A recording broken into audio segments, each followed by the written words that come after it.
Olá, amigos, boa tarde para você que tá ligadinho no programa Voz da Cidade. O programa ao vivo é assim mesmo, né? Dá aquele negocinho aqui, fica meio complicado aqui. E para você que tá ligadinho com a gente, eu peço desculpa pelo nosso erro aqui técnico aqui. E ao meu lado está aqui o Lino. Boa tarde, Lino. Boa tarde, meu ladinho, tudo bem? É uma satisfação mesmo poder ter esse nosso programa, Lino. Muito obrigado por ter Aqui mais uma vez nessa ONG que está crescendo, seu belo trabalho sobre isso. E um prazer estar aqui ao lado do Dr. Carlos César Barbosa. E boa tarde, doutor. Seja bem-vindo. Boa tarde, Meladinho. Muito obrigado pelo convite. E estamos começando nosso programa agora. O negócio tá esquentando aqui, não é possível. O negócio tá meio complicado aqui, né?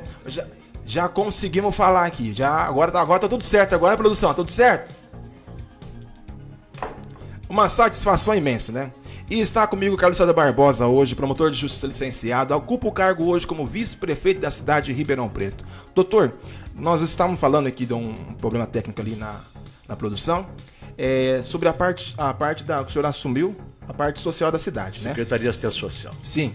E nós estávamos falando sobre a parte da Secretaria o senhor assumiu o cargo como assumiu como prefeito, né? Interino, um tempo, né? Vice-prefeito, numa viagem do prefeito, nós chegamos a assumir ali por menos de 10 dias. Aí o senhor foi ajudar a combater aquele fogo que tá na... Lá naquela fábrica abandonada da Vila Virgínia, tivemos sucesso lá em 2 dias, conseguimos resolver um problema que já vinha há muito tempo, né? Eu diria que isso foi um feito legal que nós tivemos aí no nosso período aí de menos de 10 dias à frente da prefeitura. É isso aí. E da parte social, eu estava falando que o número de pessoas de rua, né? De situação de rua, nos últimos 5 anos aumentou 8%, né? Sim. Devido a desemprego, drogadição, né? E isso demanda programas sociais. Programas sociais como o programa Recomeço, que é um programa que já chegou no seu limite, né? O governo do Estado, programa estadual, o governo do Estado poderia investir mais nesse programa. Acolhimento, não é? Alimentação para essas pessoas, mas não como acontece hoje, né? As pessoas se juntam num lugar, recebem alimentação ali e ali fica o lugar ideal para aqueles que vendem droga. Sim. Né? Então nós tínhamos também criado, à frente da secretaria, uma sistemática diferente de distribuição de comida para essas pessoas. Infelizmente, com a nossa saída, essa sistemática não continua funcionando. E hoje nós temos uma situação grave de moradores em situação de rua. Sim, até sábado passado agora esteve no nosso programa uma pastora que lá tem uma casa de recuperação e ela fala a dificuldade que tem para acessar o... Por quê? Hoje o programa Recomeço dá um salário para ajudar as casas de recuperação, né? E ela está abrindo agora uma demanda agora na área feminina. O que precisa? Porque o próprio programa em si, ele joga você para dentro, aí a pessoa começa a arrumar a papelada, joga ser feito para facilitar, porque a dificuldade hoje é grande para você entrar no programa e participar do programa. Né? Para participar existe uma certa burocracia, não é? Para que seja conveniada do programa, há uma certa burocracia. Não é? Sim. E mesmo vencida essa burocracia, o número de vagas é muito pequeno, ele não atende a demanda, né? Ele não atende nem um mil. E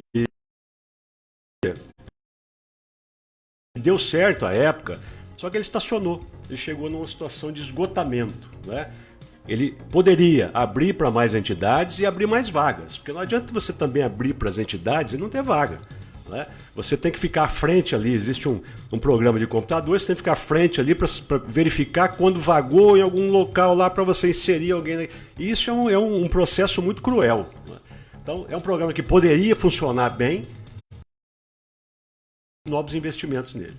E poderia dar uma melhorada também, por causa que tem hoje também vários adolescentes também em situação de rua. Já é totalmente diferente da casa de recuperação normal, porque exige muito mais apreço, há muita exigência. Então, como faz para internar um adolescente? Não tem casa hoje específico para adolescente hoje, não tem. Não, existe para adolescente infrator, né? Sim. É a Fundação Casa. Inclusive tem muitos adolescentes que passam pela Fundação Casa e depois que saem de lá não conseguem, né, voltar para sua família ou fazem a opção de morar por conta das drogas. Né? Sim. Então hoje não existe em Ribeirão Preto uma casa de acolhimento de jovens, como já existiu no passado. Sim. E eu queria deixar aberto para você também mandar suas perguntas que você está participando com a gente. Fique à vontade. E vamos fazer a pergunta também ao vivo também aqui, né? Tá, a equipe está com o celular na mão. Manda suas perguntas e vamos fazer aqui no ar pro nosso vice-prefeito. Vamos lá, Lino, então começar? Vice-assunto, essa foi a que nós falamos agora. Vice-prefeito de Ribeirão Preto pede exoneração da secretaria. Da parte social. Sim. Ficamos à frente da secretaria 1 ano e 8 meses. Sim. Eu já havia dito ao prefeito que se não tivéssemos uma injeção de recursos na secretaria, os equipamentos da secretaria, os equipamentos sociais, os CRAS, os CREAS, né, todos com muita dificuldade, os equipamentos todos deteriorados. Então, nós precisávamos de recursos para a secretaria. E eu tive uma conversa com o prefeito, isso foi em maio de 2018, exatamente, e disse a ele, olha, se não houver um aporte de recursos para a secretaria, né, eu não posso continuar, porque eu vou ficar de mãos atadas, não vou conseguir realizar nenhum trabalho. Aquele trabalho que eu quero realizar, não vou conseguir. E o prefeito, na época, prometeu, falou, não, você pode ficar à frente da secretaria, eu vou fazer uma liberação de recursos para você recuperar os equipamentos, né, para que você possa fazer investimentos na secretaria. Então, isso não aconteceu. Isso não aconteceu. Além disso, houve um incidente com funcionários que nós tínhamos lá em cargo de confiança, né, por ocasião das eleições de deputado federal. A mulher do prefeito era... E eu tive a infelicidade de receber notícia de que os funcionários nossos, comissionados, estavam recebendo um assédio para apoiar financeiramente ou com algum tipo de ajuda essa candidatura. Então eu me rebelei contra isso acabou vindo a público, né, e criou todo um mal-estar. Então isso foi um estupim para um rompimento que já era mais ou menos iminente. Né? E isso houve uma investigação sobre esse caso, esse assunto, não? Eu não fiz uma denúncia para as autoridades, não. Na época, confesso que até faço a meia-culpa, porque ingenuamente coloquei num grupo dos servidores comissionados, né? Dizendo que, olha, ninguém aqui tem a obrigação de fazer nenhum tipo de doação, vocês não estão aqui de favor, está todo mundo trabalhando, aqui não tem funcionário fantasma, né? Então ninguém aqui tem a obrigação de ajudar absolutamente nada. Né? Então eu fiz essa observação no grupo, mas infelizmente alguém de má índole lá deixou isso vazar para a imprensa, então criou toda aquela polêmica, aquela celeuma, não é? Mas foi isso que aconteceu. Eu não fiz a denúncia. Aí teve uma advogada que se aproveitou desse material e denunciou no Ministério Público. Sim, e isso eu lembro na época que Close vê aquele reboliço todo, né? Sim. Porque isso é até uma coisa ilegal também. Claro. O servidor comissionado, né, para ele contribuir na campanha. Mas o que me deixou muito aborrecido na época é que o prefeito, ao invés de dizer, não, vamos investigar de onde saiu isso, vamos verificar, ele simplesmente falou, não, isso na minha administração não existe. Né? Acho que não é esse o caminho, não deveria ser esse o caminho. Olha, se isso está acontecendo, eu não acreditava e não acredito que tivesse partido dele ou da Samantha, mulher dele na época. Né? Não acredito que ele tenha dado essa ordem ou que ela tenha dado essa ordem. Então eu acho que nada melhor ele falar, não, esclarecer aqui nós as vamos coisas, investigar. Né? Vamos faltou investigar, transparência. saber quem está fazendo isso, saber se isso de fato aconteceu, quem está fazendo e vamos punir. Mas, infelizmente, ele acabou botando a mão no fogo por toda a equipe dele. Paciência. Será que fez aquele papel? Quem cala consente? Não, então, e eu acabei sendo criticado, nossa, porque poderia ter conversado comigo primeiro, e a intenção minha era de fato conversar com ele. Infelizmente a mensagem que eu botei para o nosso grupo, mas eu ia falar com ele, foi dizer, eu coloquei essa mensagem aqui porque é o que eu penso. Alguém vazou do grupo? Alguém do grupo vazou. Né? Mas em hipótese, se era uma coisa ilegal, tinha que ter vazado mesmo, você acha que não tinha que ser?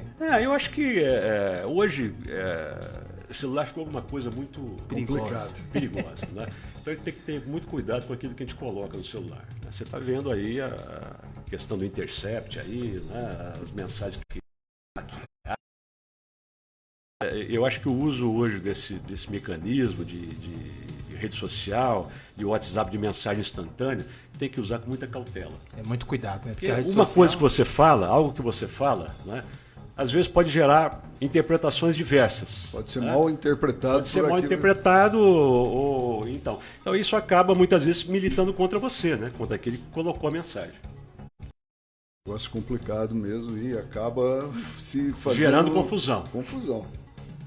E é uma coisa muito complicada, porque a internet hoje está dominando tudo, né? Tudo você vê hoje, qualquer celular na mão, uma foto, uma palavra maldita, vira um negócio, um reboliço, né, hoje na internet. Eu acho que é um instrumento fantástico, só que muita gente não mau usa uso corretamente, né? Hoje eu tenho visto redes sociais como um palco de muita intolerância, de toda ordem. Intolerância racial, intolerância com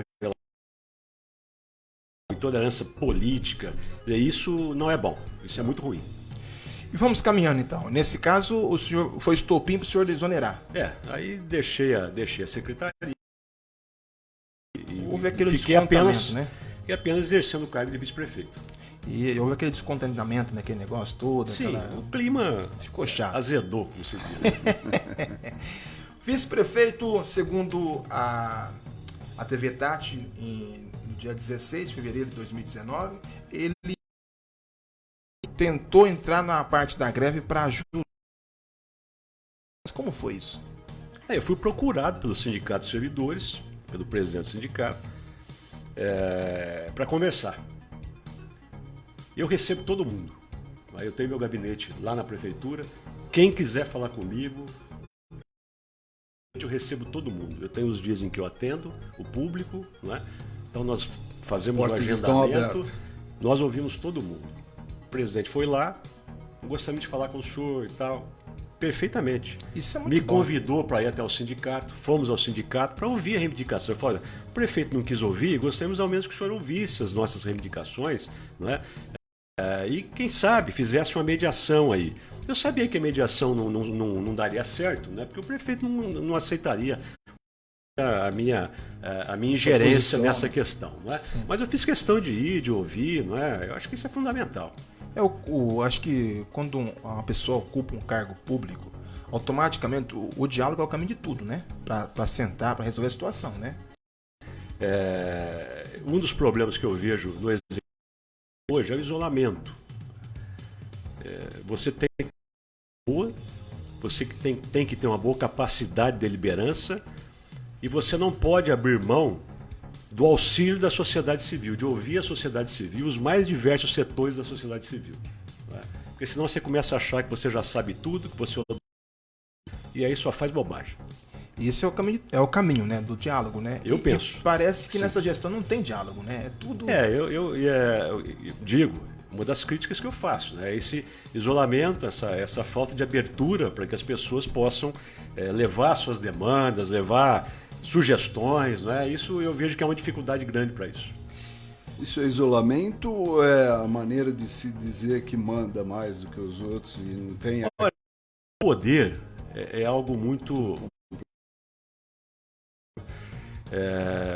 por menor que seja o poder, ele dá para a pessoa uma cabeça lá muito bem formada, muito bem resolvida, ele dá uma sensação de autossuficiência muito grande, né, de superioridade. Né? Então eu não descarto essa sua essa possibilidade que você levanta de ser alguma coisa relacionada a uma autossuficiência. Né? Olha, eu sei mais que todo mundo, eu não preciso ouvir ninguém. E isso, é claro que a sabedoria, né, vai totalmente contra esse tipo de postura. Né? Porque o homem inteligente, ele mais ouve do que fala. Isso é a verdade. Isso é o que eu mais gosto, é ouvir do que falar. E o que eu sempre falo assim, hoje o prefeito, o vereador, dá a entender hoje que o prefeito ele é uma figura ilustre, né? Mas não é. O prefeito ele tem que pôr na cabeça que ele é funcionário. Não só o prefeito, quanto os vereadores, né? Eles são funcionários do povo, né? Então, tipo assim, hoje você não consegue falar com o prefeito. Hoje você vai falar com o prefeito, tem que marcar o horário. Eu fico muito admirado com o senhor faz. Receber o município no seu gabinete, sentar e conversar, porque hoje é impossível você falar hoje com o prefeito hoje. Você não consegue falar. E agora, esse ano, agora ele acordou. Ele despertou. Tá pra rua, vendo esses negócios todos. Só que o que acontece? A população tá mais acordada, mais pra frente do que ele, mais acordada do que ele há muito tempo, né? E isso aí é meio ruim. Eu admiro muito o senhor de receber as pessoas no gabinete e atender. Esse é o papel hoje da pessoa pública, né? Eu penso o seguinte, esse ano, em dezembro, agora, eu fiz 33 anos de Ministério Público. Né? Desde quando eu entrei no Ministério Público, eu vim de uma origem muito humilde, sou lá dos Campos Elíseos, meu pai era sapateiro, né? Tive uma vida difícil, uma vida de muita luta, de muito estudo, né? E quando eu ingressei no Ministério Público, muito novo, 25 anos de idade, eu ingressei com a consciência de que aquele que se investe numa função pública, né, ele tem que saber que o destinatário do trabalho dele é a sociedade. Não é o ego dele, não é a carreira dele, né, é a sociedade. Sim. Então, assim deveria ser com todo mundo. Com o promotor, com o juiz, com o delegado, com o prefeito, com o vereador. Né? Com todos os com cargos todo mundo, públicos. com todos os cargos públicos. Então esse é o papel tem que receber as pessoas, atender, porque precisa hoje, eu falo assim, a gestão que não ouve a população fica engessada, ela fica assim, sem direção, tem que sentar, ouvir a população, porque as pessoas, quando vai pedir voto, vai pra rua e vai lá, abraça as pessoas, depois some. Então é bom estar sempre, porque se você vai na comunidade conhecer o que está acontecendo, você está por dentro do que está acontecendo. Não fica surpreso depois, não pega ninguém de calça curta, né? E o administrador, assim em todas, na iniciativa privada, por exemplo, ou ele